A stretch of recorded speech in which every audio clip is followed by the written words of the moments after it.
When rendering from 3ds Max to animations, the resolution is a bit different than for still images that we talked about earlier.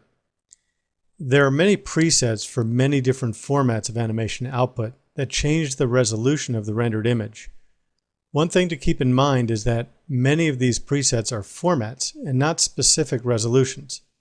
For example, HDTV is an image format. This format happens to be becoming much more popular because of the proliferation of HDTV in the marketplace. However, it does not specify any one particular resolution of image since there are multiple resolutions associated with the HDTV format.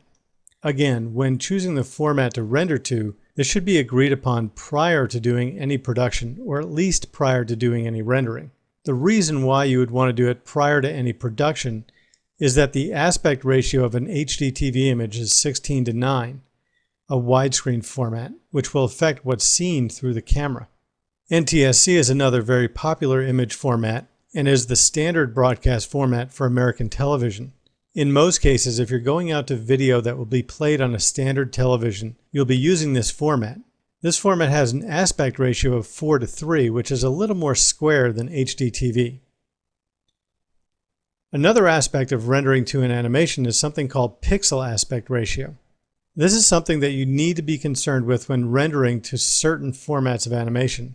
The pixel aspect differs from the image aspect in that the image aspect ratio is the format of the overall picture that you're looking at on screen. The pixel aspect ratio is the difference in the width versus height of the actual pixel on the screen. For example, formats like HDTV, web, and print use a pixel aspect of 1.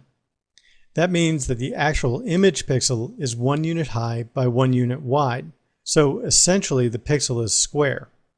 For the NTSC video format, for example, if you're creating a DVD or other broadcast animations, the pixel aspect is a value of 0.9, which means the rendered pixel out of 3ds Max will be shrunk in height as compared to the width, and will look a little more like a rectangle as opposed to a square.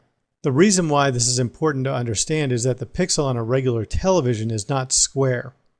In order to compensate for this, you need to adjust the image for the pixel aspect of the final delivery method.